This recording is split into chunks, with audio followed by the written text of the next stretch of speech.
जय Hind friends, it's 8th of August 2023। Let's get start the Hindu editorial analysis, जहां पे सारी चीज़ें आपको एक जगह पे प्रोवाइड कर दी जाती हैं। अगर आप यूपीएससी एस्पिरेंट हैं या फिर सिविल सर्विसेज एग्जाम्स की तैयारी कर रहे हैं तो ये वीडियोस आपको बहुत ही ज़्यादा बेनिफिट पहुंचा सकती है। इसमें मैं कवर करता हूं daily current affair, editorial, PIB news, down to earth और फ्रंट लाइन के साथ सारी डिटेलिंग आपको यहाँ पे दे दी जाती है।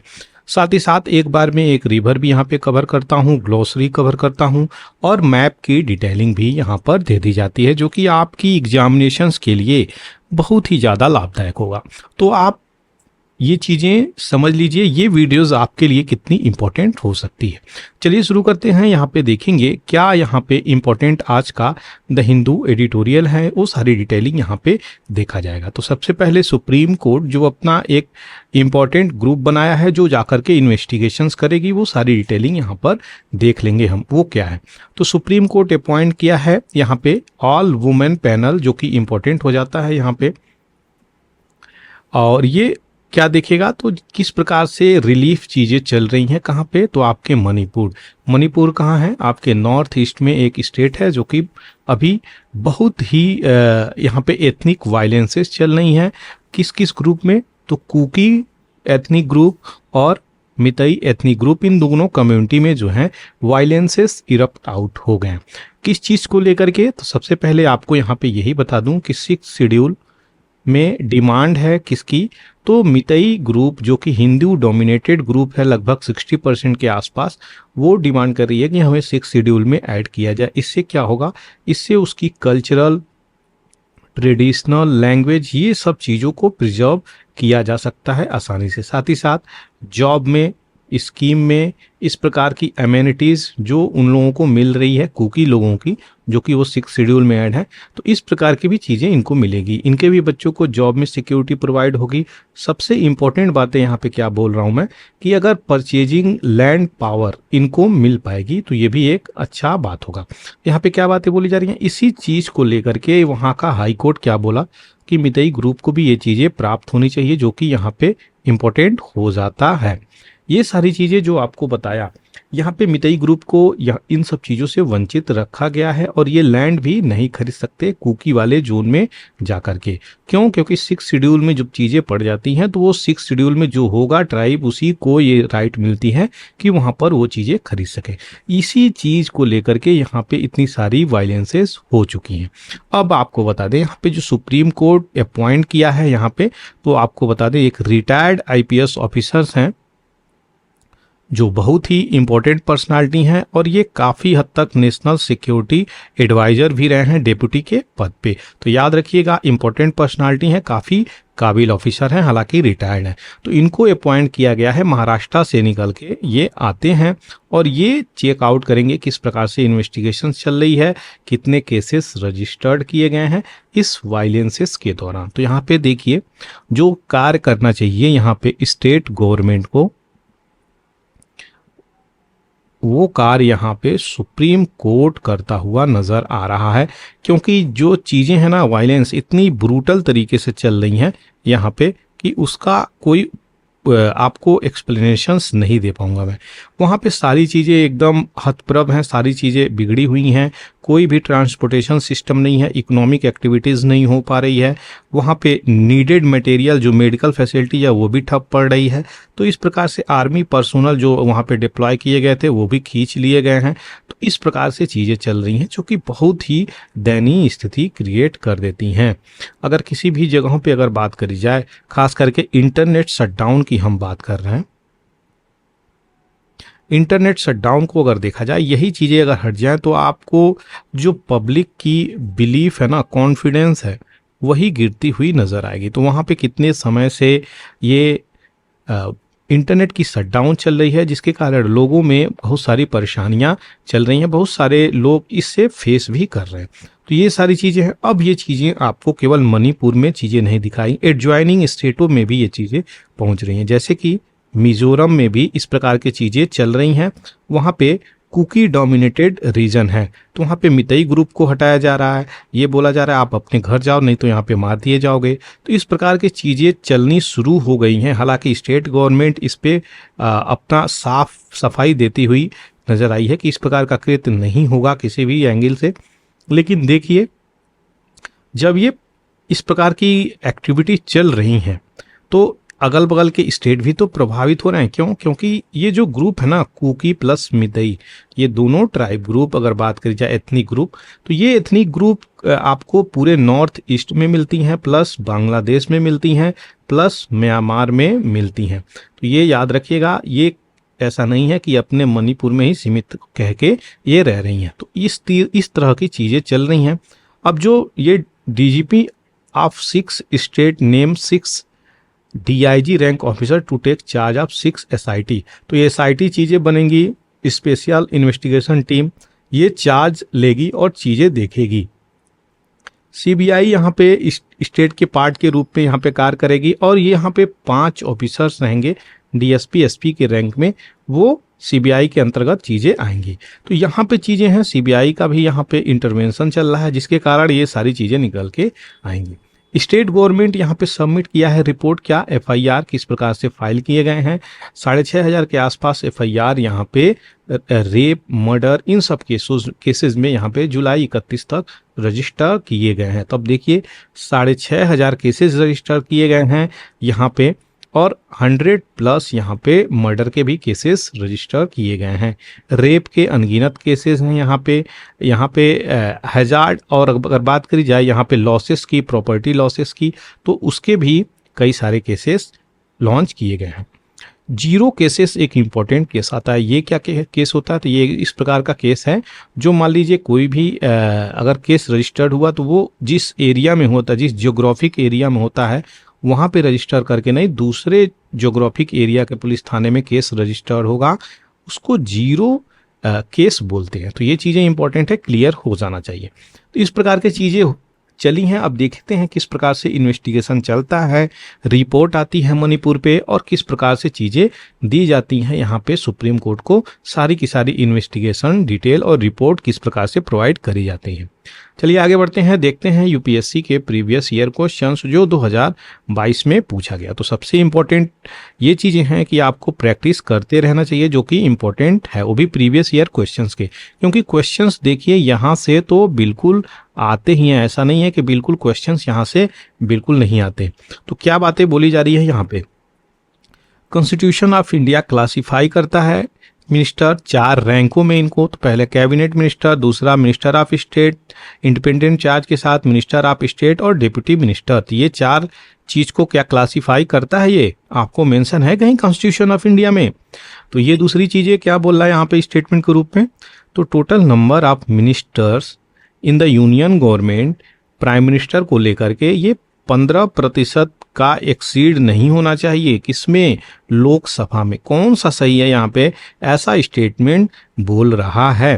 पहले में 1, दूसरे में 2, तीसरे में 2, चौथे में कोई नहीं। कौन सा सही है? कमेंट सेक्शन आपके लिए खुला है, आप अवश्य इसको टैकल करें। ये अगर आप एक बार टैकल करेंगे तो आपको जो है एक प्रकार से आइडिया आएगा किस प्रकार से क्वेश्चंस को डील करते हैं। दूसरा जो क्वेश्चंस है यहाँ पे, which of the following is are exclusive power of the Lok Sabha, जो कि आपके कॉन्स्टिट्यूशन में सीधे सीधे मेंशन है। जो भी आप पॉलिटी बुक पढ़ते होंगे लक्ष्मीकांत की, उसमें सीधे सीधे ये चीजें मेंशन है। तो पहले में क्या कह रहा है? Ratify the declaration of the emergency. दूसरे में क्या बोल रहा है? To pass a motion of no confidence against council of minister to impeach the president of India. कौन सा सही है? 1 और 2। दूसरे में 2 दे रहा है, तीसरे में 1, 3 और चौथे में डी। कौन सा सही है? आप कमेंट सेक्शन में लिखिए। नेक्स्ट डे इसकी सारी डिटेलिंग आपको प्रदान कर दी जाएगी, चिंता नहीं करना है। देखिए, आपको एक दिन मैं क्वेश्चन दिया, दूसरे दिन डिटेलिंग अगर देता हूं, तो यहाँ पे आपका सबसे ज्यादा फायदा क्या है? वो रिवीजन के पर्सपेक्टिव से मैं चीजें करता हूं, आपका रिवीजन हो जाता है, जो कि आपको लंबे समय तक याद भी रहेगा। इसलिए बेनिफिट मिलेगा इसका, घबराइएगा बिल्कुल भी नहीं। चलिए आगे देखते हैं। नया एडिटोरियल निकल के आ रहा है, व्हाट इज LK99। तो ये LK99 है क्या, यही सारी चीज़ें यहाँ पे बोली जा रही हैं। तो साउथ कोरिया कंट्री है एक, याद रखिएगा, अभी रिसेंटली रिसर्च करी है और रिसर्च में एक मटेरियल को लेकर के आई है, बनाई है। वो क्या मटेरियल है यहाँ पे, तो LK99 इसको नाम दी है साउथ कोरिया कंट्री, और इसको एक सुपर कंडक्टर के रूप में देखती हुई नजर आ रही है। आपको बता दें सुपर कंडक्टर की बहुत ही ज़्यादा डिमांड है, क्योंकि इसके बहुत ज़्यादा यूजेज हैं और बेनिफिट्स भी हैं। टेक्नोलॉजी की अगर बात करें तो टेक फील्ड में इसका बहुत ही व्यापक उपयोग है। खास करके अगर सुपर कंडक्टर की हम बात करें तो ये रूम टेम्परेचर के अंतर्गत और हाई प्रेशर पे इसको डेवलप किया जाता है। तो रूम टेम्परेचर के बिलो और हाई प्रेशर पे इसका इस्तेमाल किया जाता है, जो कि बहुत ही ज़्यादा डिफ़िकल्ट है इसको बनाना। सबसे पहली बात है, इसको तो बनाना ही डिफ़िकल्ट हो जाता है। तो यहाँ पे कह रहे हैं, क्लेम क्या कर रहे हैं साउथ कोरियन साइंटिस्ट, कि हमने इस चीज़ को डेवलप किया है, हमने इस चीज़ को बना लिया है। तो इसका यूजफुल देखिए, यूजेज किस फील्ड में इसका यूजेज आता है।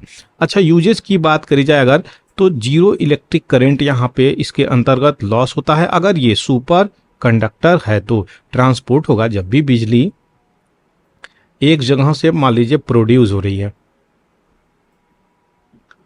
और यहाँ पे ट्रांसफार्मर है, फिर यहाँ से आ रही है आपके विलेज एरिया में, तो जो बिजली यहाँ से निकल के जा रही है तो ये बीच में बिजली लॉस भी होती है। क्यों? क्योंकि इसको एक लंबी दूरी भी तय करना है। लेकिन यहाँ पे सुपर कंडक्टर की बातें बोली जा रही हैं, जो इसमें लॉसेस नहीं आएंगे। तो ये कहीं ना कहीं क्या होगा, आप इफ़िशियंसी की बातें कर सकते हैं। यहाँ में बहुत ज़्यादा इफ़िशियंट यूज कर सकते हैं, किस चीज़ की, इलेक्ट्रिसिटी की। ये चीज़ें इंपॉर्टेंट है। साइंटिस्ट इस प्रकार से देख रहे हैं कि ये मटेरियल बहुत लंबे समय से इसकी खोज चल रही थी और ये कहीं ना कहीं अब आई है, तो इसका उपयोग सही प्रकार से होगा। दूसरा क्या है, LK99 जो कि ट्रिगर किया है, बहुत लोगों के एक्साइटमेंट, उत्साह को बढ़ाते हुए नजर आया है, और जो रिसर्चर हैं इससे काफ़ी इन्फ्लुएंस भी होते हुए नजर आए। तो इसका उपयोग केवल आपके इलेक्ट्रिसिटी के लिए नहीं, बल्कि कई प्रकार से आपका इसका उपयोग देखते हुए नजर आएंगे आने वाले समय में। एक बार अगर इसकी साइंटिफिक सर्वे करी गई है और अच्छे से ये चीज़ें जो क्लेम की जा रही है उसमें अगर ट्रूथनेस है, सच्चाई है, तो ये कहीं ना कहीं क्या निकल के आ रही है, ये बहुत बड़ी अचीवमेंट मानी जाएगी साउथ कोरिया की। देख सकते हैं, यही वो चीज़ है जिसकी हम बात कर रहे हैं, सुपर कंडक्टर, जिसको आप लोग अभी पिक्चर में देख रहे हैं। दूसरी चीज़ें आपको क्या बात बोली जा रही हैं, तो यहाँ पे चार्ट ये दिखा रहा है कि material ordered by the temperature below which they become super conducting. तो यहाँ पे केल्विन में दिया है किस किस टेम्परेचर के अंतर्गत सुपर कंडक्टर यहाँ पे बनता है। तो यहाँ पे लिथियम देखिए 0.004 के सबसे कम में इसको चाहिए लिथियम को सुपर कंडक्टर बनने के लिए। और उसके बाद यहाँ पे नियोबियम, ये सारे टेम्परेचर हैं जो आपको मेंशन कर रहे हैं यहाँ पे। ये सारे ग्राफ चूंकि दिए हुए हैं, इस प्रकार की चीज़ें जो चल रही हैं वो साइंटिस्टों में इसी प्रकार की होड़ लगी हुई है, कैसे हम इस चीज़ को डेवलप कर सकते हैं। साइंटिस्ट क्लेम क्या कर रहे हैं यहाँ पे अगर बात करी जाए, तो साइंटिस्ट क्लेम क्या कर रहे हैं, यहाँ पे क्लेम कर रहे हैं कि जो सुपर कंडक्टर है वह जो है बहुत समय पहले से ही यहाँ पे फेल होता हुआ नजर आया, लेकिन ये जो क्लेम किया जा रहा है कि ये सुपर कंडक्टर है और काफ़ी यूजफुल भी है। तो ये एक इम्पॉर्टेंट बातें हैं जो कि इम्पॉर्टेंट हो जाती हैं। दूसरी चीज़ें क्या है यहाँ पे बोली जा रही हैं कि ये रूम टेम्परेचर और एम्बियंट प्रेशर इसको भी झेलता हुआ नजर आया और सही प्रकार से इसका यूजेज हो सकता है आने वाले समय में। तो ये वैल्यूइंग थिंग देखी जा रही है, यानी कहीं ना कहीं वर्दी इसको बताया जा रहा है।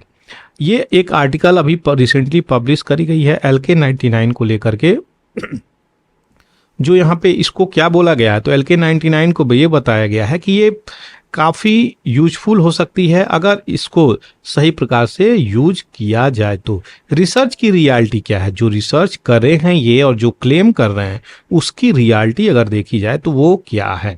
तो ये यहाँ पे क्या बातें बोली जा रही हैं, तो जो सुपर कंडक्टर है यहाँ पे, ये अभी इसको अगर बात करी जाए तो इस प्रकार की चीज़ें बनाना बहुत ही ज़्यादा डिफ़िकल्ट है। चेकिंग कि ये सुपर कंडक्टर है कि नहीं, ये भी चेक करना बहुत ही ज़्यादा डिफ़िकल्ट हो जाएगा। तो यहाँ पे रिसर्च की यही चीज़ें बताई जा रही हैं जब चेक करना ही इतना कठिन है तो हम लोग जानेंगे कैसे कि ये आपका सुपर कंडक्टर है या नहीं। तो रिसर्च और मटेरियल की बात करी जा रही है यहाँ पे, तो LK99 ये वेरीफाई होना चाहिए। जो भी एक्सपर्ट रिसर्च साइंटिस्ट हैं उनके द्वारा, ऐसा नहीं है कि आप हवा में ही क्लेम कह रहे हैं और हमें उसको एक्सेप्ट कर लेना चाहिए, ऐसा बिल्कुल भी नहीं होना चाहिए। दूसरी बात, जो चीज़ें इसको बनाए हैं तो इंस्ट्रक्शंस अपने रिसर्च का तो शेयर करते हुए नजर आए हैं, लेकिन सैंपल यहाँ पे शेयर करने से नकार दिए हैं। क्यों? तो मटेरियल का जो बातें हैं, जो ये मटेरियल है उसका सैंपल नहीं दिया गया है। यहाँ पे बोल रहे हैं कि हम इसको इंटेलेक्चुअल प्रॉपर्टी राइट क्लेम करेंगे। इंटेलेक्चुअल प्रॉपर्टी राइट क्या होता है? तो कोई भी कंपनी जो इसको किसी भी प्रोडक्ट को अगर बनाती है तो वो उसके लिए इंटेलेक्चुअल प्रॉपर्टी राइट क्लेम करती है। क्यों? क्योंकि उस पर रिसर्च एंड डेवलपमेंट पे टाइम, पैसे, सब चीज़ इन्वेस्ट करी है, तो इसलिए उसको 20 साल के लिए उसकी ऑनरशिप दी जाती है कि वही उसको प्रोड्यूस करेगा, वही उसको रेगुलेट करेगा। ये थी सारी डिटेलिंग जो अभी आपको LK99 को लेकर के दिया। याद रखिएगा, LK99 साउथ कोरिया के द्वारा डेवलप किया गया। अभी रिसेंटली यही क्लेम किया जा रहा है कि यह एक सुपर कंडक्टर है। ये थी सारी डिटेलिंग एक सुपर कंडक्टर को लेकर के। आगे बढ़ते हैं, क्या इंपॉर्टेंट न्यूज़ है, चाइना का वर्ल्ड व्यू क्या है। तो यहाँ पे चाइना जो है एक एशियन कंट्री है, हम सभी लोग जानते हैं वर्ल्ड में चाइना किस प्रकार से मैन्युफैक्चरिंग हब बनते हुए जा रहा है और तीव्र गति से अपना प्रोडक्शंस को बढ़ा भी रहा है, ये सभी लोग यहाँ पे जानते हैं। प्रेसिडेंट जी जिनपिंग यहाँ पे वेस्ट की अगर बात करें तो यहाँ पे रूल बेस्ड सिस्टम फेस कर रहे हैं। तो यहाँ पे वेस्ट की तरफ से जो सैंक्शंस लगाए जा रहे हैं, जैसे कि यूएसए की अगर बात करी जाए तो यूएसए इकोनॉमिक सैंक्शंस लगाते हुए जा रहा है, अपनी कंपनी को वहाँ से बुलाते हुए जा रहा है। इस प्रकार की चीज़ें हैं जिसे हम अवॉइड नहीं कर सकते। इनइविटेबल का मतलब होता है एवॉइड करना, तो यहाँ पे इसको हम एवॉइड नहीं कर सकते। ये चीज़ें याद रखिएगा जो कि यहाँ पे चीज़ें हैं, तो अवॉइड हम कर ही नहीं सकते, क्योंकि सच्चाई इसी में है कि चाइना तो मैन्युफैक्चरिंग हब बना हुआ है, क्योंकि यहाँ पे बहुत सारी फॉरेन कंट्री आकर के अपनी अपनी मैन्युफैक्चरिंग करती हैं। और वो क्यों? क्योंकि यहाँ पे इजी स्केलिंग मिल जाती है, स्किल लेबर मिल जाते हैं, एफोर्डेबल लेबर मिल जाते हैं, यहाँ पे इजी लैंड एक्सेस हो जाता है, यहाँ पे इजी बिजनेस करना हो जाता है, ईज ऑफ डूइंग बिजनेस सही है, तो ये सारी चीज़ें इजीली प्रोवाइड हो जाती हैं। वहीं पे चाइना की बात करी जाए तो इसका भी कंसर्न ये है, ये तो यूएसए की कंसर्न हो गया कि ये कहीं ना कहीं अवॉइड नहीं किया जा सकता, लेकिन यहाँ पे जो इकोनॉमी है, मिलिट्री है, स्पेस है, टेक्नोलॉजी है, डेमोग्राफिक पोटेंशियल है, उसके लोगों की, चाइना की लोगों की, वो भी सफलतापूर्वक आगे बढ़ती हुई नजर आ रही है। इसको भी अवॉइड नहीं किया जा सकता। तो यूएसए एक तरफ है, एक तरफ चाइना है, दोनों यहाँ पे अपना ट्रेड वार कहीं ना कहीं लेकर के चल रही है। अच्छा, कोर इशू क्या है यहाँ पे दोनों कंट्री की अगर बात करी जाए तो सबसे पहले ये बोला जा रहा है कि polarisation of the US society हो रहा है, यानी यूएस की जो भी कंपनी है वो यूएस में शिफ्ट होने की सोच रही हैं कहीं ना कहीं। इस प्रकार से अभी रिसेंटली माइक्रॉन एक कंपनी थी, याद रखिएगा, ये चिप बनाती है कंपनी, और ये कंपनी कहाँ पे थी? तो यहाँ यूएसए से इसके प्रोडक्ट कहाँ जाते थे? यूएसए से इसके प्रोडक्ट जाते थे चाइना में, जो कि अभी रिसेंटली रेगुलेट कर दिया गया है। ऐसी चीज़ें अब बंद हो गई हैं, नहीं हो रही हैं। तो इकोनॉमिक सैंक्शंस भी चल रहे हैं, बहुत सारा ट्रेड डेफिसिट था यूएस और चाइना में अगर हम बातें करें तो यहाँ पे क्या चीज़ें निकल के आ रही हैं? तो जो थ्रेट है ना वो चाइना को यहाँ पे जा रहा है, इस प्रकार की थ्रेट निकल के आ रहा है। Loss of power across the global, यानी कहीं ना कहीं पोलराइजेशन होगा, एक ही लोग पावरफुल बने रहेंगे और सारी छोटी छोटी कंट्री वहाँ पे कैसे निकल के आएंगी, ये भी एक टेंशन खड़ा कर देता है चाइना और यूएसए में। यूक्रेन और रसिया का वार भी बहुत हद तक इम्पैक्ट किया है। चाइना जो है रसिया के तरफ पोलराइज होता हुआ नजर आ रहा है, उसके तरफ मुड़ता हुआ नजर आ रहा है, और यूएसए जो है इंडिया के तरफ मुड़ते हुए नजर आ रहा है। AUKUS यहाँ पे ऑस्ट्रेलिया, यूके और यूएसए तीनों का ग्रुप है, किस प्रकार से पैसिफिक ओशियंस में यहाँ पे चाइना को टैकल किया जा सकता है, इसके लिए ये ग्रुप बना हुआ है। क्वाड भी बना हुआ है, इसमें 4 कंट्री हैं। इन तीनों ये क्वाड कंट्री में 4 कंट्री हैं, इसमें आपका इंडिया भी आ जाता है। तो इंडिया, ऑस्ट्रेलिया, यूएसए और जापान 4 कंट्री क्वाड में आती हैं। किस प्रकार से पैसिफिक ओशियंस को डील किया जाएगा, क्योंकि चाइना का इन्फ्लुएंस यहाँ पे बढ़ रहा है। तो ये बहुत ही ज़्यादा अनहैप्पी सिचुएशंस क्रिएट करती है चाइना के लिए। चाइना एक्सपेंड कर रहा है अपना क्या, तो GSI ग्लोबल सिक्योरिटी इनिशिएटिव, ये कौन लाया है, तो याद रखिएगा ये चाइना लाया है, जो कि इम्पोर्टेंट है। संघाई कोऑपरेशंस में भी इंडक्ट किया है अभी किसको, तो ईरान को यहाँ पे मेंबरशिप बना दिया है, जो कि इम्पोर्टेंट है। यहाँ पे इस प्रकार की चीज़ें चाइना करता हुआ नज़र आ रहा है। और ये क्या एरा आ गया, एक नया एरा को लेकर के आया है, कंपटीशंस भी हो और कोऑपरेशंस भी हो, इस प्रकार की चीज़ें लेकर के आ रहा है। कहीं ना कहीं रिप्लेस करता हुआ नज़र आ रहा है। चाइना के लोग ये क्लेम कर रहे हैं कि यूएसए को हम बहुत जगह से रिप्लेस कर चुके हैं। वो क्या, तो आपको रिसेंटली मीटिंग मिली होगी ईरान और सऊदी अरेबिया की, तो ये इनिशिएट कौन किया था, चाइना ही इनिशिएट किया था, जो कि इम्पोर्टेंट है। ये चीज़ें याद रखिएगा। मॉडर्नाइजेशन ऑफ चाइना की अगर बात करें तो यहाँ पे क्या देखें, तो हम सभी लोग जानते हैं मैन्युफैक्चरिंग हब है।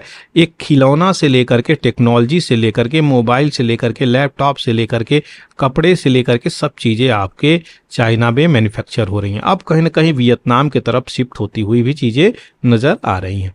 तो यहाँ 800% ट्रेड वॉल्यूम इंक्रीज हुआ है, क्योंकि हब है ये ना, ये बना रहा है, इतनी तीव्र गति से ये डेवलप कर रहा है अपने आप को कि क्या ही बताया जाए। लेकिन अभी जो सिचुएशंस है वो विचित्र है। अनइमेजिनेबल जीडीपी ग्रोथ हो रही है, ये भी सच है। ये 800 मिलियन चाइनीज पीपुल को गरीबी रेखा से ऊपर लेकर के आया है। लेकिन आज का सिचुएशंस क्या है, तो यहाँ पे अगर आज देखा जाए तो ये कम्युनिस्ट फिलॉसफी को बहुत तवज्जो दे रहे हैं आज के डेट में। अगर हम बात करें तो इस प्रकार की सिचुएशंस निकल रही है और बहुत सारे मार्केट ओरिएंटेड पॉलिसी यहाँ पे निकल के आ रही हैं, जो बिल्कुल भी अलग है। पहले जिस प्रकार की पॉलिसी निकल के आ रही थी कि यहाँ पे प्राइवेट प्लेयर को यहाँ पे डेवलप किया जाएगा, वो कहीं ना कहीं अभी कम होती हुई नजर आ रही है। गवर्नमेंट का कंट्रोल बढ़ रहा है इकोनॉमिक रियल में अगर बात करी जाए तो यहाँ पे जो आर्थिक स्थिति है उसमें कंट्रोल करती हुई नजर आ रही है। प्राइवेट प्लेयर में यहाँ पे बात करी जाए तो रिस्ट्रिक्शंस भी लगाई जा रही है, कई सारे फील्ड में रिस्ट्रिक्शंस लगा दी गई है। कोविड-19 जब आया तो यहाँ पे बहुत सारे लोग अपनी अपनी कंपनी लेकर के वहाँ से भागे भी। और दूसरी तरफ चीज़ें जो परसेप्शन चला कि यहाँ पे कोविड फैलाया गया है चाइना के द्वारा, तो ट्रंप जब उस समय शासन कर रहे थे अमेरिका में, तो इसको चाइना वायरस नाम भी दे दिए थे। तो ये चीज़ें हैं जिसके कारण एक परसेप्शन फैला और लोगों में चाइना के प्रति अलग विचार भी पैदा हुआ। अनप्रेसिडेंटेड लॉकडाउन, 3 साल की लॉकडाउन लगा दिया यहाँ पे, जिसके कारण इसकी इकोनॉमी भी कई सारी जगहों पे चरचरा गई। दूसरी चीज़ें क्या बातें बोली जा रही हैं, जो करंट डिक्लाइन है वो 3% तक जीडीपी की चली गई है। अनएम्प्लॉयमेंट रेट यूथ की यहाँ पे बढ़ती हुई जा रही है। मल्टी ओरिएंटेड इकोनॉमी पॉसिबल यहाँ पे है कि नहीं है, ये भी एक बड़ा क्वेश्चन यहाँ पे रेज कर रहा है। ये बिग क्वेश्चंस रेज कर रहा है कि मल्टी ओरिएंटेड इकोनॉमी होनी चाहिए। इस प्रकार की चीज़ें लेकर के आ रही है। दूसरा चीज़ ताइवान का भी इसके साथ इशू है, तो यूएसए डायरेक्टली फेवर करता है ताइवान का, ये हम सभी लोग जानते हैं। ये चाइना जो है ताइवान को अपना पार्ट बनाता है, जबकि 2 चाइना पॉलिसी यहाँ पे लेकर के आता है यूएसए। तो ताइवान जो है सबसे अगर सही प्रकार से देखा जाए तो ताइवान ही चाइना है, क्योंकि जो कोर ट्रेडिशनल और रिचुअल पारंपरिक चीज़ें हैं वो ताइवान के लोग ही मनाते हैं। इस प्रकार की चीज़ें यहाँ पे क्या बातें बोली जा रही हैं, चाइना यहाँ पे कंसर्न इस पे भी दिखाता हुआ नज़र आता है, क्योंकि जब भी आप ताइवान के सपोर्ट में खड़े रहेंगे यूएस से, तो यहाँ पे चाइना का कंसर्न तो रेज होगा ही होगा, क्योंकि यहाँ पे सीधे सॉवरेनिटी को क्लेम करता है। याद रखिएगा किसके, ताइवान के। यूक्रेन रसिया वार ये भी इम्पैक्ट कर रहा है ताइवान और चाइनीज, क्योंकि कहीं ना कहीं ये भी चीज़ें बोली जा रही हैं चाइना के द्वारा कि जिस प्रकार से आप यूक्रेन और रसिया की लड़ाई में पार्ट कर रहे हैं, ताइवान की लड़ाई में यहाँ पे पार्ट किए तो उसका तो अलग ही परिणाम निकल के आएगा। साउथ चाइना सी यहाँ पे एक कंसर्न निकल के आई है, किस प्रकार से डिस्प्यूट साउथ चाइना सी में निकल के आ रही है। ताइवान जो मैटर बहुत सेंसिटिव मैटर है दोनों कंट्री के बीच में, चाइना और यूएसए की बात करी जाए तो ये कहीं ना कहीं कॉन्फ्लिक्ट से ऊपर जा सकता है। ये अभी तो फुल स्टॉप या फिर धीरे धीरे एक्सकलेट कर रहा है, लेकिन आने वाले समय में ये बहुत ही तीव्र गति से एक्सकलेट करेगा। ये तो यहाँ के रिसर्चर ही इस चीज़ को बता रहे हैं। तो सेंसिटिव इशू है, मोस्ट इंपॉर्टेंट है कि साउथ चाइना के कॉन्फ्लिक्टिंग जोन को कैसे स्टेबल रखा जाए। चाइना डिस्प्यूटेड टेरिटरी है बहुत सारी कंट्री में साउथ चाइना सी से, जैसे कि वियतनाम हो गया, फिलीपींस हो गया, ताइवान हो गया, इन सब कंट्री से भी इसका चीज़ें चल रहा है। तो ये थी सारी डिटेलिंग, आशा करते हैं चीज़ें क्लियर हो गई होंगी। अब ताइवान को देख लेते हैं। ये ताइवान, इसकी कैपिटल तैपेई, ये चाइना, इसकी कैपिटल बीजिंग। यहाँ पे साउथ चाइना सी की हम बातें कर रहे थे जो आपको अभी देखने को मिला। तो यहाँ पे क्या लाया हुआ है, तो यूएसए जो है सीधे सीधे यहाँ पे फेवर करता है किसको, ताइवान को, किस प्रकार से डील किया जाए, किसको, चाइना को। अब डीपीडीपी एक नया बिल आया है, वो सारी डिटेलिंग यहाँ पे देखा जाएगा। तो इसमें क्या लूप होल है, सबसे पहले हम वो देखेंगे, वो सारी डिटेलिंग देख लेंगे जो कि इम्पोर्टेंट है। आपको बता दें कई बार ये बिल मैं कवर किया हूँ, लेकिन डिजिटल पर्सनल डाटा प्रोटेक्शन जो बिल है अभी रिसेंटली इसको पास करने की बातें बोली जा रही हैं। तो यहाँ पे क्या लीगलाइज किया गया है, सबसे पहले तो आपको बता दें इसमें कमियां क्या है, लूप होल इसकी कमियां क्या हैं। तो वो डाटा जो माइनिंग है ये प्रोटेक्ट किया ही नहीं गया है। तो आप डाटा माइनिंग कर सकते हैं, और डाटा माइनिंग का क्या मतलब होता है यहाँ पे, तो आप डाटा को निकाल सकते हैं कहीं पर जा कर के, उसको लीगलाइज सिस्टम में नहीं रखा गया है, लोगों की प्रिवेसी का ध्यान नहीं रखा गया है digital personal data protection bill के अंतर्गत, ऐसी बातें बोली जा रही हैं। आरटीआई सेक्शन 8 2005 ये सिंपली एग्जेम्प्ट करता था कोई भी डिस्क्लोजर ऑफ इंफॉर्मेशंस यहाँ पे जो कि डिस्क्लोज नहीं किया जा सकता, एक स्पेसिफिक इंफॉर्मेशन जो नेशंस के हित के लिए हानिकारक हो। लेकिन यहाँ पे जो ओल्ड लॉ था वो था, और ये एथिकली फेवर करता था राइट ऑफ द पीपल और रिजेंबल करता था डेमोक्रेटिक कैरेक्टर को भारत के। लेकिन आज का जो अभी लॉ है नया, वो क्या कर रहा है, तो ये लॉ के राइट टू इन्फॉर्मेशन के अगेंस्ट में है, जो कि फंडामेंटल राइट इंश्राइंड है आपके कॉन्स्टिट्यूशंस ऑफ इंडिया में। इस प्रकार की चीजें हैं जो कि इंपॉर्टेंट हो जाती हैं। अच्छा, राइट टू इन्फॉर्मेशन आर्टिकल 21 में आता है, ये भी चीजें इंपॉर्टेंट है, याद रखिएगा। तो ये रिप्लेस कर रहा है किसके साथ, तो सेक्शन 81J जो इंपॉर्टेंट है, याद रखिएगा, सेक्शन 81J आज पर्सनल इंफॉर्मेशन। तो ये सबसे इंपॉर्टेंट बातें हैं। इसको अब क्या करेंगे, ये पर्सनल इंफॉर्मेशन बताकर ये आपके साथ इंफॉर्मेशन शेयर नहीं करेंगे, जबकि ऐसी कोई भी बातें नहीं बोली गई थी पहले कि डिस्क्लोजर ऑफ इंफॉर्मेशन नहीं होगी, क्योंकि एक लिमिटेड डिस्क्लोजर नहीं होती थी पहले। अब जो है हर चीज में यहाँ पे कहा जाएगा कि पर्सनल इंफॉर्मेशन है, हम आपके साथ शेयर नहीं कर सकते। तो इस प्रकार की चीजें भी चलने वाली हैं। अर्लियर जो इन्फॉर्मेशंस थी वो डिनाई नहीं करी जा सकती थी, अगर वो पार्लियामेंट में, स्टेट असेंबली में अगर डिनाई नहीं हो रही हैं तो वो पीपल को भी डिनाई नहीं होती थी। लेकिन आज की जो चीज़ें हैं वो रिप्लेस कर रही हैं। पब्लिक ऑफिसर्स यहाँ पे सिंपली डिनाई कर सकते थे, डिनाई कर सकते हैं किस ग्राउंड पे, तो पर्सनल इन्फॉर्मेशंस हम शेयर नहीं कर सकते। बात आई आरटीआई की, तो बैकग्राउंड डिटेलिंग देखना इंपॉर्टेंट हो जाता है। Right to information act of parliament यहाँ पे सेट किया गया था, जो यहाँ पे रूल्स प्रोसीजर के रिगार्डिंग सिटीजन्स को इन्फॉर्मेशन लेने की अधिकार को दर्शाता है। ये रिप्लेस किया है किसको, तो फ्रीडम ऑफ इंफॉर्मेशन एक्ट, जो कि पुराना था 2002 का।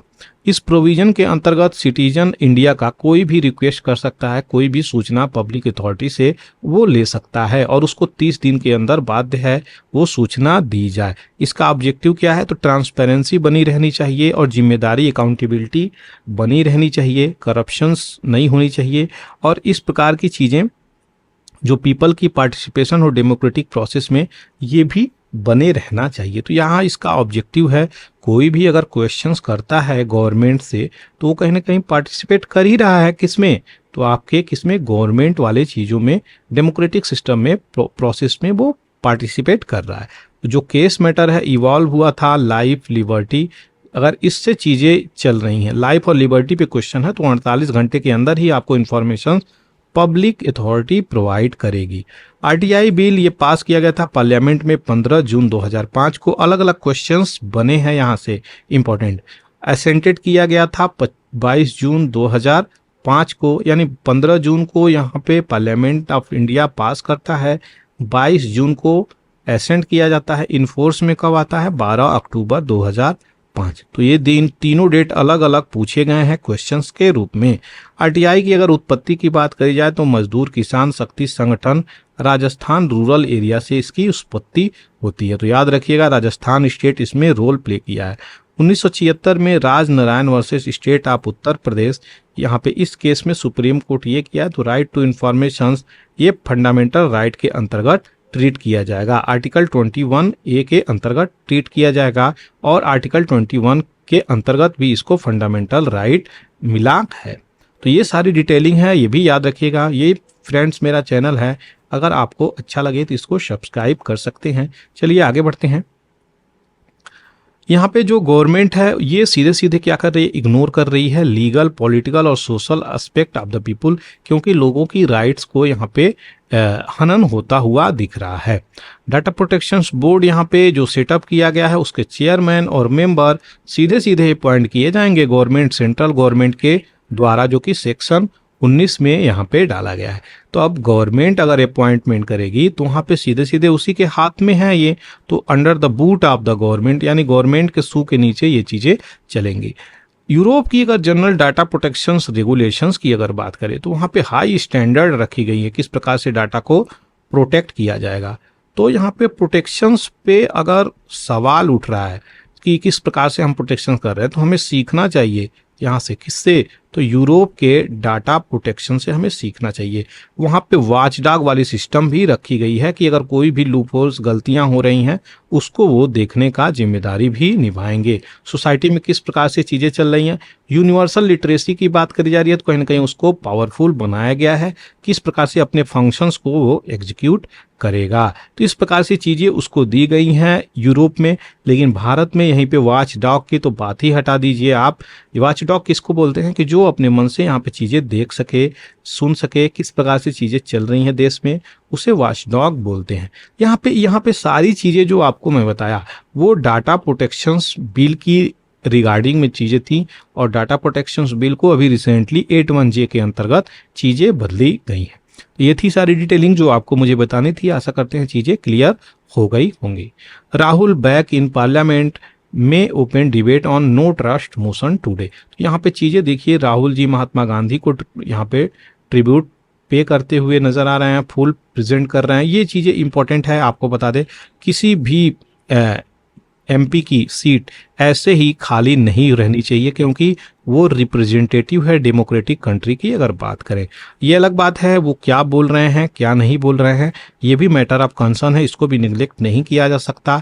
लेकिन यहाँ पे सुप्रीम कोर्ट यहाँ पे सीधे सीधे ये बात बोला है कि जो चीज़ें आपको यहाँ पे चीज़ें चल रही हैं वो कोई ग्राउंड ही नहीं मेंशन करी गई है कि किस ग्राउंड पे उनको ये जजमेंट दिया गया है।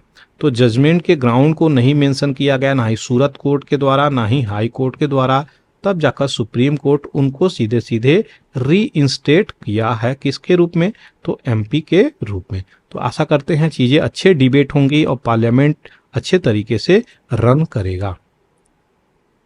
इंडिया की माइनिंग पॉलिसी यहाँ पे शिफ्ट होती हुई नजर आ रही है क्या, तो पहले अगर बात करी जाए यहाँ पे तो mines and mineral development regulation amendment bill 2023 जो है पार्लियामेंट में अभी पास हुआ है, जो कि यहाँ पे इम्पोर्टेंट हो जाता है। इसका उद्देश्य क्या है, तो ये प्राइवेट सेक्टर को इन्वेस्टमेंट देगा, यानी इन्वेस्टमेंट कर सकते हैं प्राइवेट सेक्टर वाले भी लोग अब यहाँ पे आ सकते हैं। तो ये critical and deep seated mineral जो होंगे, जो कि इम्पोर्टेंट मिनरल हैं, वो भी प्राइवेट प्लेयर एक्सप्लोर कर सकेंगे। 6 मिनरल हैं इंक्लूडिंग लिथियम यहाँ पे बात करी जा रही है, तो इसको क्रिटिकल और स्ट्रेटेजिक मिनरल के अंतर्गत रखा गया है। तो ये भी इंपॉर्टेंट है, क्वेश्चंस बन सकता है।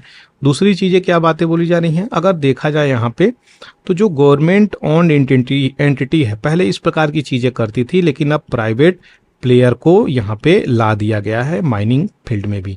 तो इंडिया की डिपेंडेंसी इंपोर्ट पे यहाँ पे थी, बहुत लंबे समय से ये सारी चीज़ें चल रही थी, और जो सप्लाई चेन है वल्नरेबिलिटी, इंपोर्ट डिपेंडेंसी थी हमारी चाइना, रसिया, ऑस्ट्रेलिया पे। अब अगर इस प्रकार की चीज़ें प्राइवेट प्लेयर आएंगे तो कहीं ना कहीं ये चीज़ें घटती हुई नजर आएंगी, ऐसा गवर्नमेंट बोल रहा है।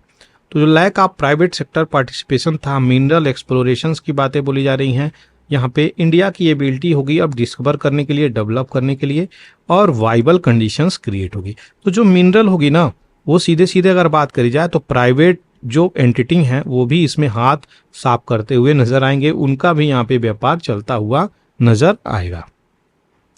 वेस्ट अफ्रीकन ब्लॉक इकोवास, ये जो एक ब्लॉक है, इकोनॉमिक ब्लॉक, किस प्रकार से 15 कंट्री के आसपास हैं, कुछ कंट्री इसमें सस्पेंडेड भी हो गई हैं। तो बुर्किनो फासो आई थिंक इसमें से सस्पेंडेड हो गया है, और कई सारी ऐसी कंट्री हैं जो इसमें ऐड हैं, और सस्पेंडेड भी 3-4 कंट्री हो गई हैं। तो यहाँ पे इसी वेस्ट अफ्रीकन कंट्री जो नाइजीर है, नाइजीर कॉप, यहाँ पे मिलिट्री जो है यहाँ पे और रूलिंग प्रेसिडेंट के खिलाफ यहाँ पे क्या चल रहा है, तो कहीं ना कहीं यहाँ पे प्रोटेस्ट चल रहा है और पावर की लड़ाइयाँ भी चल रही हैं। तो इसी को लेकर के ये सारी चीज़ें चल रही हैं कहाँ पे, नाइजीरिया में, जो कि चीज़ें याद रखिएगा। तो ये सबमिट होने वाली है किसकी, इकोवास की, और ये अबूजा नाइजीरिया की कैपिटल जो है वहाँ पे होगी। अब थोड़ा सा इकोवास को देख लेंगे, जो कि इंपॉर्टेंट हो जाता है बैकग्राउंड में जा करके देखना। अगर बात करी जाए economic community of west African state, जिसे हम इकोवास करते हैं, तो ये सेड EUO भी इसके नाम से जाना जाता है, जो कि फ्रेंच और पोर्टुगीज में एक रीजनल पॉलिटिकल और इकोनॉमिक यूनियन है। 15 कंट्री की यहाँ पे बात करें तो वेस्ट अफ्रीकन कंट्री हैं।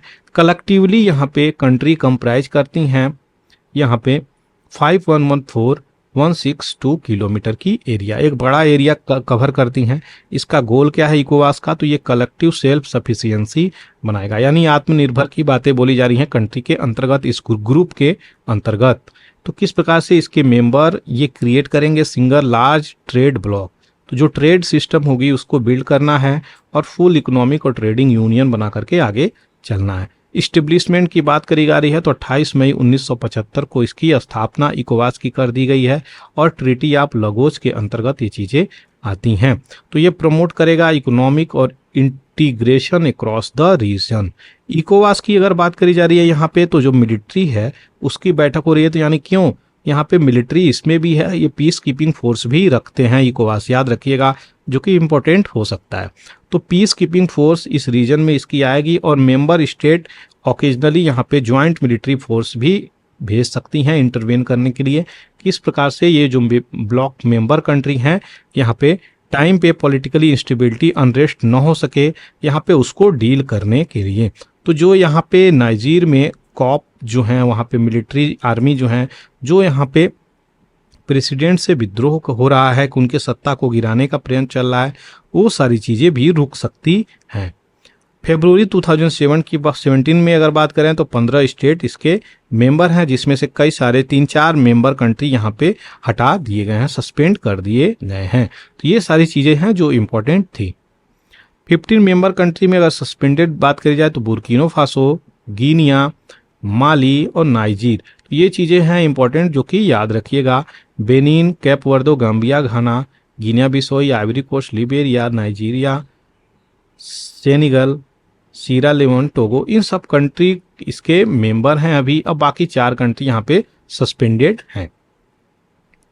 फ्रांस यहाँ पे बैन करने जा रहा है फार राइट पार्टी सिविटा को, याद रखिएगा। एंटीसेमिटिज्म, एंटीसेमिटिज्म क्या होता है, एक प्रकार से रेसिज्म को ही एंटीसेमिटिज्म बोलते हैं, जो कि इंपॉर्टेंट है, याद रखिएगा। अब यहाँ पे पार्टी को बैन करने की बात करी जा रही है फ्रांस में, जो कि इंपॉर्टेंट हो जाती है। नवाज यहाँ पे क्या कर रहे हैं, तो ये नेक्स्ट PM हो सकते हैं, याद रखिएगा। और PMLN ये पार्टी है जो कि रिटर्न हो सकती है पावर में। तो देखते हैं, इनके करप्शंस का केसेस चल रहा था, जो कन्विक्टेड थे 2019 में, तो ये UK में शिफ्ट हो गए थे। अब यहाँ पे क्या बातें चल रही हैं यहाँ पे, तो जो अभी पॉलिटिकल अनस्टेबिलिटी चल रही है कहाँ पे, पाकिस्तान में, तो पाकिस्तान की सारी चीज़ें यहाँ पे अब कहीं ना कहीं नए PM जो बनेंगे, न्यू PM की बातें बोली जा रही हैं, वो कहीं ना कहीं स्टेबल करते हुए नजर आएंगे। तो देखेंगे कैसे ये सारी चीज़ें चलेंगी। नवाज शरीफ पाकिस्तान के जो प्राइम मिनिस्टर अगले ये इलेक्शंस में बनने वाले हैं, देखते हैं किस प्रकार से जीत के आते हैं, तो ये बनेंगे कि नहीं बनेंगे वो तो समय की बात होगी। न्यूज और फैक्ट्स जो कि इंपॉर्टेंट है यहाँ पे देख लेंगे। तो स्लोगन गदर अमर रहे, यहाँ पे स्लोगन दिया जा रहा है। गदर कौन थे, ये एक प्रकार से आर्टिस्ट थे, सिंगर थे, जो कहाँ से निकल के आते हैं, तो आपको बता दें ये आपके हैदराबाद तेलंगाना से निकल के आते हैं। इनकी डेथ हो गई है, तो इनको स्टेट ऑनर महाबोधि विद्यालय की स्थापना इन्होंने की थी और स्टेट ऑनर के साथ इनकी विदाई हुई है। तो याद रखिएगा, गदर का नाम याद रखिएगा, और इनको स्टेट ऑनर दी गई है किसके द्वारा, हैदराबाद के द्वारा। किस फील्ड से थे, आर्टिस्ट थे, ये सिंगर थे, बहुत सारे रिवोल्यूशनरी सॉन्ग्स भी इन्होंने गाया हुआ है। किंग नोरोडाम सिहामोनी यहाँ पे ये क्या कर रहे हैं, तो ये इशू किए हैं रॉयल डिक्री। डिक्री का मतलब क्या होता है, आदेश। यहाँ पे क्या किए हैं, तो हुन मनेट को ये पीएम के रूप में अपॉइंटमेंट किए हैं। तो ये हुन सेन जो इनके पिता थे, ये कहीं ना कहीं स्टेप डाउन होते हुए नजर आ रहे हैं और अपने बड़े बेटे को यहाँ पे सत्ता सौंपते हुए नजर आ रहे हैं। तो यहाँ कहाँ पे हुआ है, ये आपके कंबोडिया में हुआ है, याद रखिएगा। पीआईबी न्यूज की देख लेते हैं, तो यहाँ पे पीएम एड्रेस किए हैं नेशनल हैंडलूम डे, जो कि इंपॉर्टेंट हो जाता है। ये 7 अगस्त को सेलिब्रेट किया गया है, याद रखिएगा। कहाँ पे, तो भारतीय वस्त्र एवं शिल्प कोष का भी उद्घाटन किया गया है। तो यहाँ पे लॉन्च किए हैं, एक इम्पोर्टेंट चीजें हैं। एक प्रकार से रिपोजिटरी पोर्टल है ये टेक्सटाइल और क्राफ्ट को लेकर के।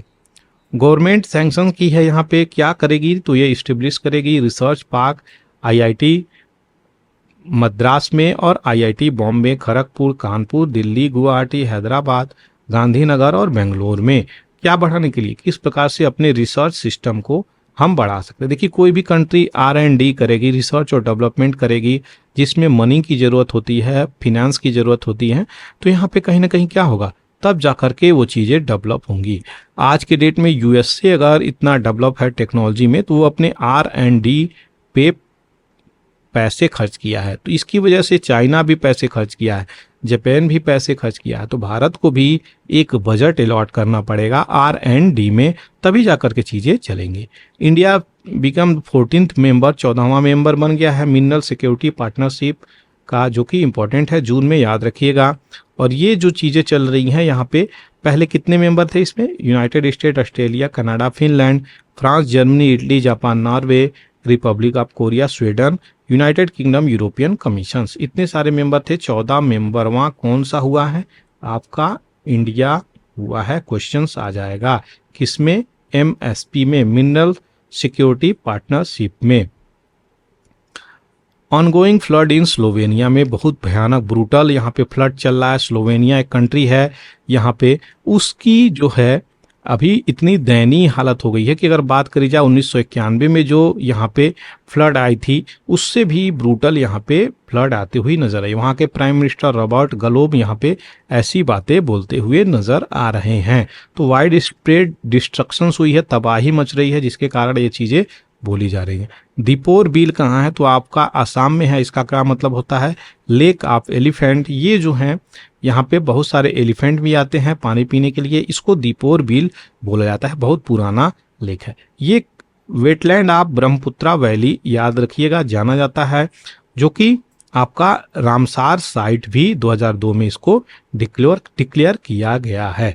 तो यहाँ पे माइग्रेटरी बर्ड आते हैं, बहुत सारे फ्लोरा फौना के लिए हैबिटेट बना हुआ है ये, लेकिन अभी जो है ये श्रिंक होता हुआ नजर आ रहा है, इसमें पोल्यूटेंट मिलते हुए नजर आ रहे हैं। तो यहाँ पे 4.4 स्क्वायर किलोमीटर का बिल, यहाँ पे वाइल्ड लाइफ सेंचुरी भी डिक्लेयर किया गया है। तो ये सारी चीजें हैं, न्यूज में है दीपोर बिल, इसलिए मैं कवर कर दिया। छत्तीसगढ़ कैबिनेट ऑन मंडे ये डिसाइड किया है कि हम लोग 32% ST को रिजर्वेशंस देंगे, जो कि इंपॉर्टेंट हो जाता है, आपको बता दें। अलकनंदा रिवर, यहाँ पे सारी डिटेलिंग उसकी देखी जी जाएगी। अलकनंदा रिवर एक टर्बुलेंट हिमालयन रिवर है, यानी तीव्र गति से ये बहने वाली रिवर है और जो है उत्तराखंड से होकर के ये गुजरती है। अब यहाँ पे क्या बातें बोली जा रही हैं, 2 इसकी हेड स्ट्रीम है यहाँ पे, और गंगा में ये आकर के मिल जाती है। यहाँ पे नॉर्दर्न इंडिया की बात करी जाए तो होली रिवर हिंदुइज्म के अनुसार, हिंदू धर्म परंपरा के अनुसार इसको पवित्र रिवर की श्रेणी में रखा गया है। राइज यानी सोर्स क्या है, उत्पत्ति कहाँ से होती है, ये सतोपंथ ग्लेशियर से, भागीरथी खरक ग्लेशियर से निकल के आती है, जो कि उत्तराखंड में पड़ती है। तो इसकी ओरिजिन आपको बताया, और ये ट्रेवल करती है विलेज मना, जो मना पास है। मना पास कहाँ है, यूके उत्तराखंड में है, याद रखिएगा। और ये सरस्वती रिवर से जाकर के मिलती है, जो कि राइट ट्रिब्यूटरी है, और डाउन स्ट्रीम में आकर के नैरो वैली में मिल जाती है। इसकी लेफ्ट ट्रिब्यूटरी की बात करी जाए यहाँ पे, तो यहाँ पे क्या है, सरस्वती और धौली गंगा, नंदाकनी, पिंडार। राइट ट्रिब्यूटरी की बात करी जाए तो मंदाकिनी। विष्णु प्रयाग की यहाँ पे बात करी जा रही है, ये मीट कर रही है, किससे मिलती है, तो धौली गंगा से विष्णु प्रयाग। धौली गंगा से मिल जाती है, यह यही अलकनंदा है जो मिलती है। अभी आपको पंच प्रयाग भी क्लियर कर दूंगा ताकि चीज़ें कन्फ्यूज़न नहीं होना चाहिए। तो इसकी लेफ्ट बैंक ट्रिब्यूटरी है, ट्रेवल करती है टाउन ऑफ जोशीमठ से। कर्णप्रयाग पिंडार रिवर मिलती है, किस रिवर से मिलती है? तो अलकनंदा रिवर से ही मिलती हैं, सब जो भी रिवर हैं सब अलकनंदा रिवर से ही मिलती हैं। लेफ्ट बैंक ट्रिब्यूटरी यहाँ पे अलकनंदा रिवर से मिलती है। रुद्रप्रयाग मंदाकिनी मिलती है, किससे मिलती हैं? अलकनंदा रिवर से मिलती हैं, तो राइट बैंक ट्रिब्यूटरी है। चलिए वो सारी डिटेलिंग भी देख लिया जाए। तो यहाँ पे देख सकते हैं विष्णु प्रयाग, 5 प्रयाग यहाँ पे हैं, क्वेश्चंस कई बार आए हुए हैं। तो विष्णु प्रयाग, नंद प्रयाग, कर्ण प्रयाग, रुद्र प्रयाग और देव प्रयाग। तो ये ऐसे याद रखिएगा, VNKRD नॉर्थ से साउथ तक ये चीज़ें आती हैं। तो यहाँ पे विष्णु प्रयाग पे क्या हो रहा है? तो आपका धौली रिवर मिल रहा है, किससे? अलकनंदा से। नंद प्रयाग पे क्या हो रहा है यहाँ पे? तो यहाँ पे नंदाकिनी रिवर मिल रही है, किससे? अलकनंदा से। सबसे अलकनंदा ही रिवर से मिलते हुए जाएंगे। तीसरी कर्णप्रयाग में क्या हो रहा है यहाँ पे? तो पिंडार गंगा मिल रही है, किससे? अलकनंदा से। रुद्रप्रयाग से कौन मिल रहा है? तो ये मंदाकिनी रिवर बह के आ रही है, रुद्रप्रयाग में मिल रही है। देवप्रयाग में कौन मिल रहा है? तो भागीरथी रिवर आकर के देवप्रयाग में मिल जाती है और यहीं से गंगा का उद्गम माना जाता है। नाम इनका यहाँ से गंगा बोला जाता है। यमुनोत्री ग्लेशियर देखिए, इससे लेना देना नहीं है, यहाँ से बंदरपुर से निकल के आती है। तो ये सारी डिटेलिंग है। अब थोड़ा पंच प्रयाग को जो भी आपको बताया, तो विष्णु प्रयाग यहाँ पे Alaknanda met by the Dhauli Ganga आपको दिखाया पिक्चर में, जो कि यहाँ पे देख ही सकते हैं। विष्णु प्रयाग धौली। नंद प्रयाग ये अलकनंदा से ही मिलेंगी, हर सारी नदी अलकनंदा ही है यहाँ पे, तो ये नंदाकिनी से मिलती हैं। कर्णप्रयाग अलकनंदा पिंडार से मिलती हैं। रुद्रप्रयाग मंदाकिनी अलकनंदा से मिलती हैं। देवप्रयाग भागीरथी अलकनंदा से मिलती हैं। ये सारी चीज़ें आकर के गंगा में मिल जाती हैं, जिसके कारण गंगा का जल इतना स्वच्छ, निर्मल, साफ और सुदृढ़ और पवित्र माना जाता है। तो ये थी सारी डिटेलिंग जो आपको मुझे बतानी थी। आशा करते हैं चीज़ें क्लियर हो गई होंगी। कोई डाउट हो आप कमेंट सेक्शंस आपके लिए ओपन है, वहाँ पे क्वेश्चंस कर सकते हैं। चलिए अब आगे बढ़ते हैं ग्लोसरी की तरफ, जो कि हर बार आपको ग्लोसरी देता हूँ, इंपॉर्टेंट हो जाता है। तो मलेस एक टर्म है, इसका क्या मतलब होता है? तो नाखुश, अनहैप्पी मलेस बोला जाता है। पर्यायवाची की बात करी जाए तो unhappiness, restlessness, uneasiness, unease, melancholy, depression, despondency, dejections, disquiet, trouble, anxiety, anguish, angst. इसका अगर विपरीत शब्द देखा जाए तो कंफर्ट और हैप्पी है। ब्लेस्फेमी का क्या मतलब होता है? तो ईश्वर के प्रति अनादर या दुर्व्यवहार, ये चीज़ें दर्शाती हैं। वहीं पे सिनोनिम्स की बात करी जाए तो profanity, profaneness, sacrilege, irreligiousness, irreverence, taking the Lord's name in vain, swearing, curse, cursing, impiety, impiousness, ungodliness, unholiness, desecration और डिसरिस्पेक्ट। एंटोनिम्स यानी विपरीत शब्द की बात करी जाए तो रेवरेंस, रिस्पेक्ट, पीटी और डिविशंस हो जाते हैं। आशा करते हैं चीज़ें क्लियर हो गई होंगी। कोई डाउट होगा तो आपके लिए कमेंट सेक्शंस मैंने ओपन रखा है। तो ये थी सारी डिटेलिंग, आशा करते हैं चीज़ें क्लियर हो गई होंगी। आप टेलीग्राम चैनल को ज्वाइन कर सकते हैं अगर आपको पीडीएफ चाहिए तो। Thank you for watching the Hindu editorial analysis bye पूरा एकेडमी। जय हिंद, जय भारत।